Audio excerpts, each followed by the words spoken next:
Sir, Wag aamin mo, na sir. kami, sir. Ha? Sa tagal kasi ng pilot run, gumugulang na yung mga rider. Mhm. Ang tagal nyong i-regular to, gawing batas to, nakakaisip na yung rider ng bagay na papabor na sa kanila. Aha, Ang tagal yan, na kasi umamin ng na. panahon eh. Hmm. Nakikita namin, 2017, 40 pesos lang ang gasolina. 50 hanggang 60 na ngayon. Hindi naman tumaas ang per. Ngayon, ang mindset ng rider, magulang kayo Mga malalaki na yung kumpanya, di pa kami kikita sa inyo ng libo. Ang ginagawa ng rider, nanggugulang na rin. Gulangan. Total, di nyo naman kami mahuhuli.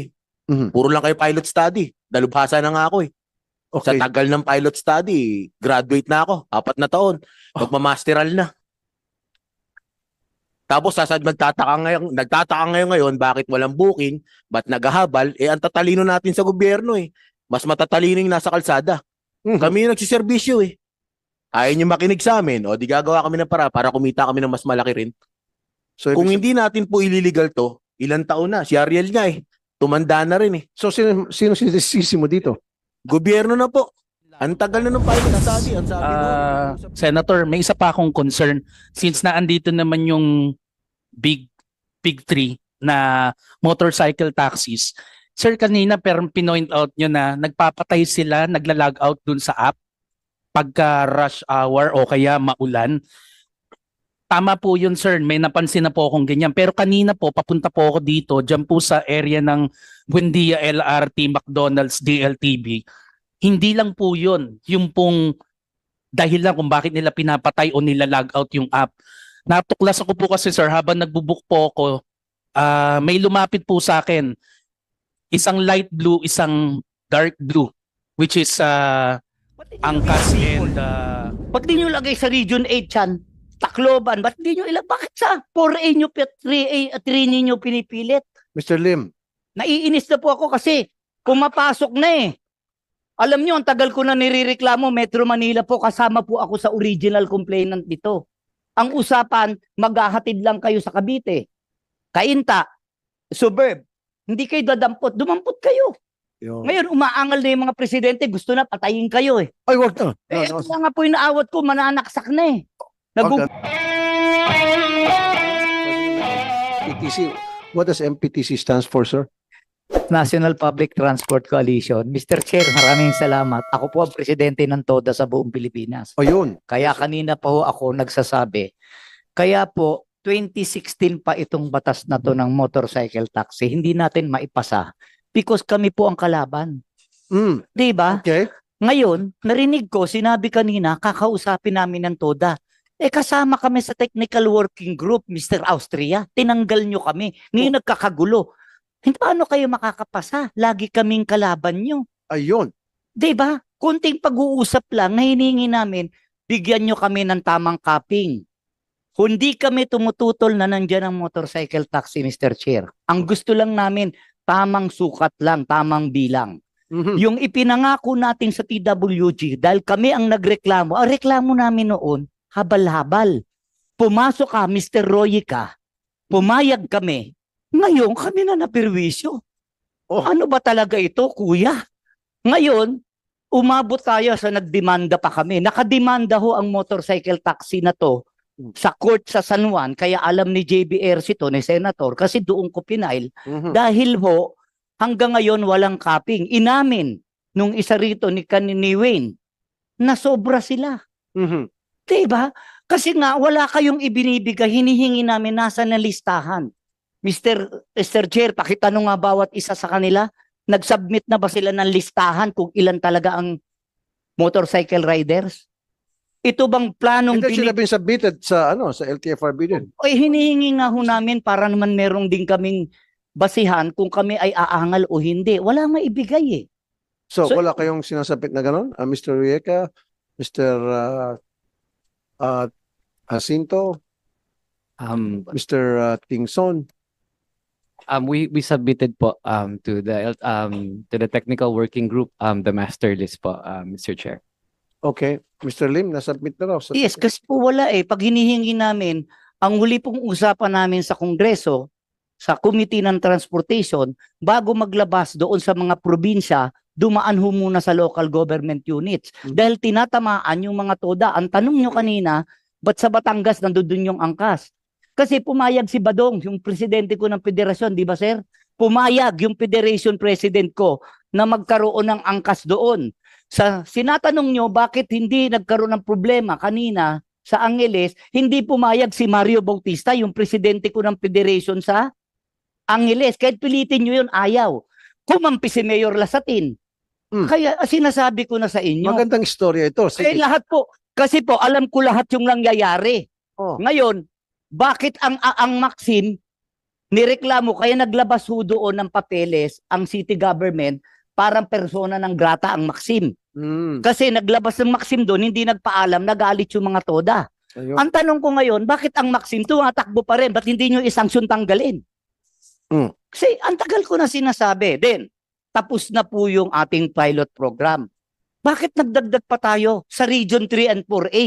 Eh pag pumasok ng Bulacan, may Kawayan, pumasok ng Region 4 lang yan, dito lang sa may Santa Rodriguez, Montalban, 'di ba? Dito sa Cainta, Taytay, papasok din sa Metro Manila. Ba't di nyo lagay sa Bicol? Ba't di nyo lagay sa Region 8 yan? Tacloban, ba't di nyo bakit sa 4A nyo, 3A, 3 ninyo pinipilit? Mr. Lim, Naiinis na po ako kasi pumapasok na eh. Alam nyo, ang tagal ko na nirereklamo, Metro Manila po, kasama po ako sa original complainant dito. Ang usapan, maghahatid lang kayo sa Cavite, Cainta, Suburb. Hindi kayo dadampot, dumampot kayo. yun. Ngayon, umaangal na yung mga presidente, gusto na patayin kayo eh. Ay, wag na. Kaya nga po inaawat ko, mananaksak na eh. Nagugutom na. Bakit mananaksak, sir? Eh kasi po walang kinikita dahil pati papunta sa umaga, dinampot na nila.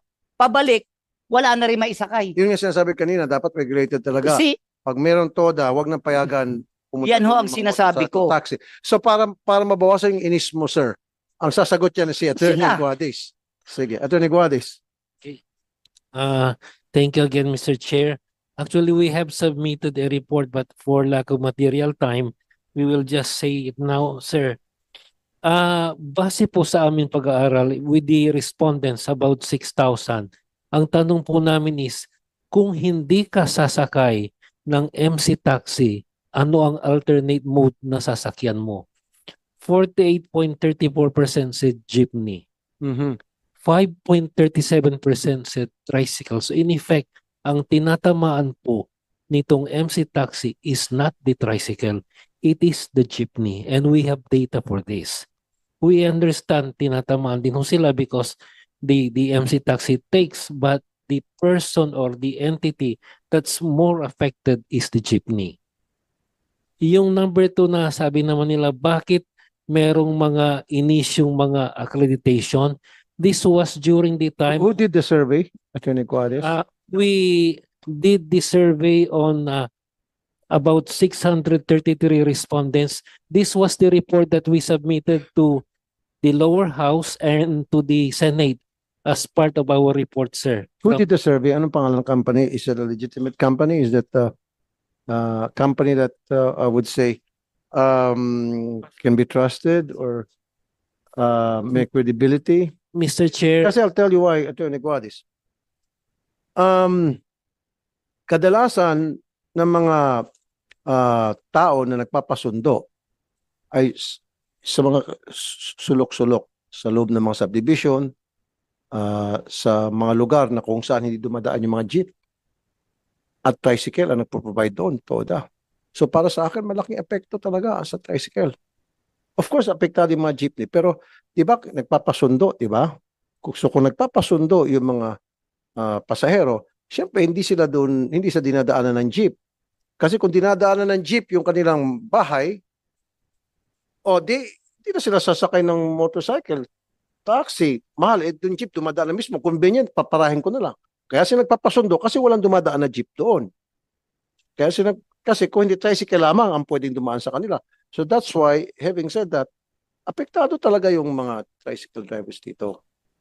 That's why I still want that implemented, yung napag-usapan natin, si Yusek Ortega ng DOTR, na pag-aralan nyo kapag meron ng toda sa isang lugar, iban na doon sa rotang yon ang pagpasok ng motorcycle taxi, parang sa gayon, everybody happy.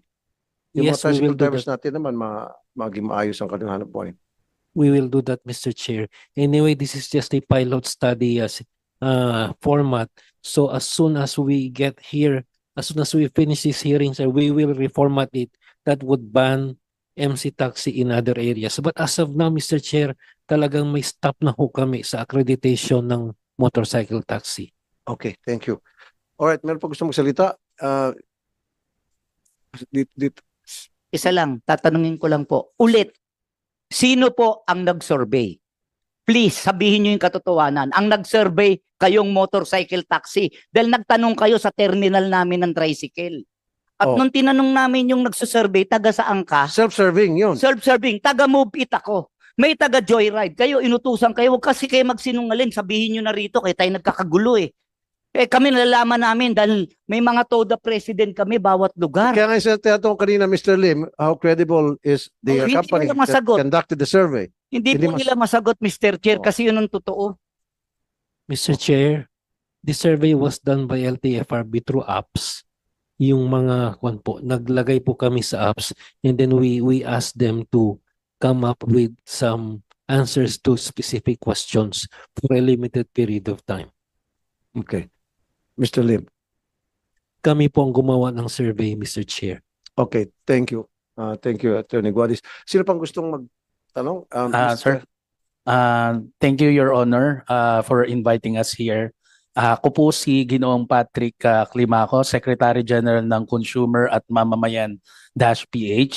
Sir, meron po akong dalawang gustong i-point out. Yung una po, yung pong pahayag po namin na suportado po namin itong mga ganitong pagkilos po na sana po ma-establish na po into law yung pong instead na provisional, ma-establish po na magkaroon ng ano po ba yung dapat na proseso po natin doon sa bilang ng mga motorcycles, taxis. Kasi po simple lang naman po yung hiling po namin bilang mga consumer na makapasok at makauwi po sa amin sa mga aming mahal sa buhay. Although mas mataas po ito kaysa dun sa pagsakay po ng jeep, pagsakay po ng bus, mas mataas po ng konting pamasahe. Pero ang importante po dito, mas mabibigyan po ito ng maginhawang paglalakbay po sa aming mga consumer. Yun lamang po. Tas, Senator, may isa pa akong concern. Since naandito naman yung big three na motorcycle taxis, Sir, kanina pinoint out nyo na nagpapatay sila, nagla-log out dun sa app pagka rush hour o kaya maulan. Tama po yun, sir. May napansin na po akong ganyan. Pero kanina po, papunta po ako dito, dyan po sa area ng Buendia LRT, McDonald's, DLTV. Hindi lang po yun. Yung pong dahilan kung bakit nila pinapatay o nila-log out yung app. Natuklasan ko po kasi, sir, habang nagbubook po ako, may lumapit po sa akin. Isang light blue, isang dark blue, which is Angkas and Joyride. Nag-aalok po sa akin. Nung pagkasagot ko po na ito po nagbubuking na po ako, hindi na kumibo. So something fishy come into my mind na lalabas to na kolorum. Kasi po hindi siya magre-register dun sa sistema ng app ng Angkas at saka ng Joyride.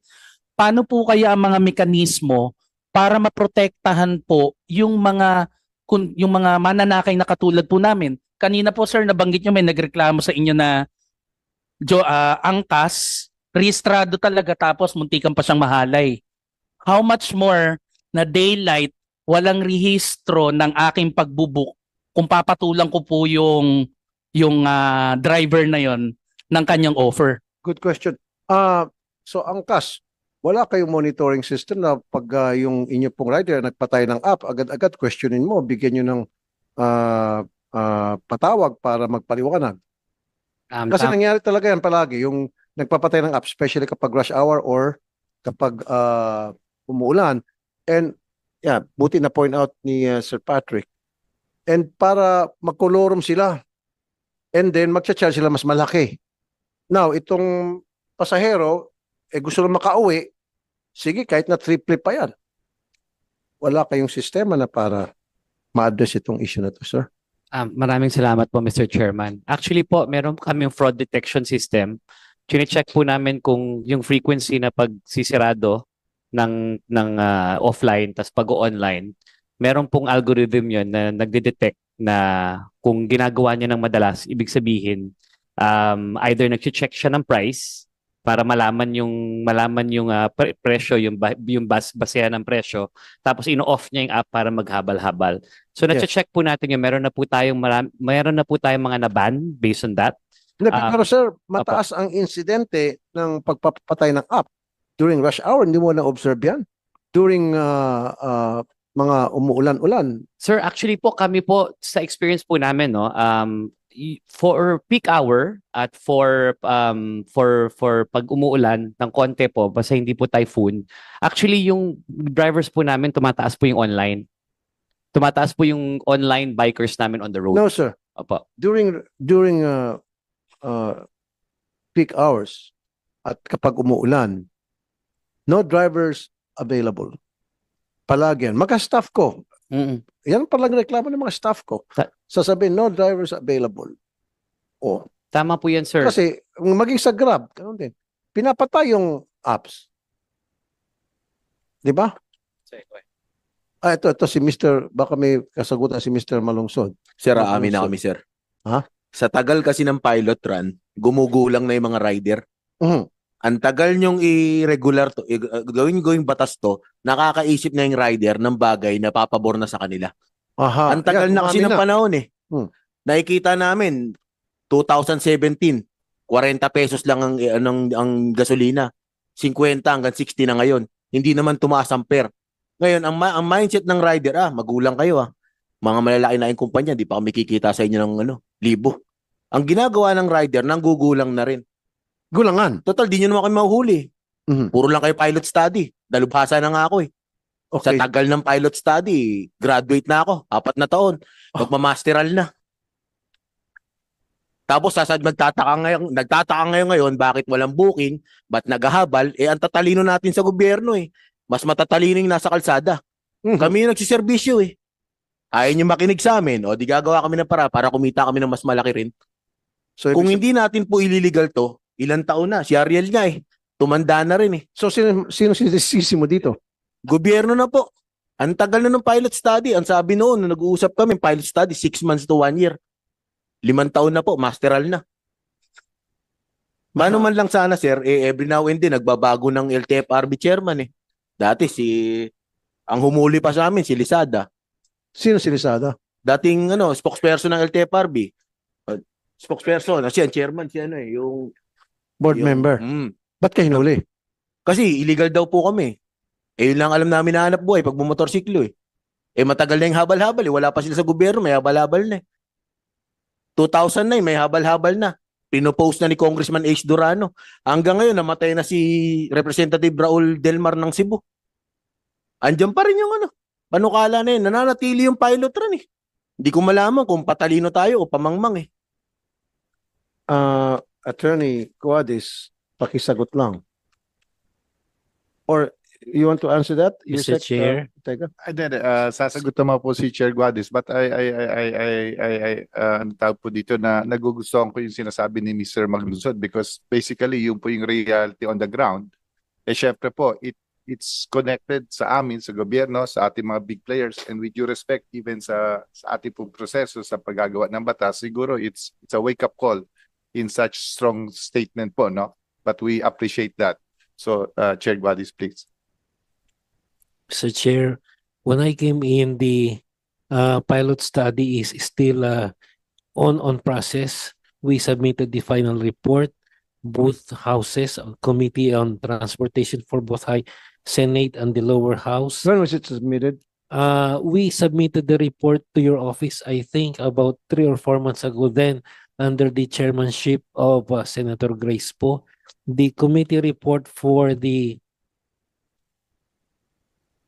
we will submit now if Can you submit it to us? yes, of course, Mr. To Chair. me, to my We office, have an because I'm the new available chairman? copy. Yes, Mr. Chair. Okay.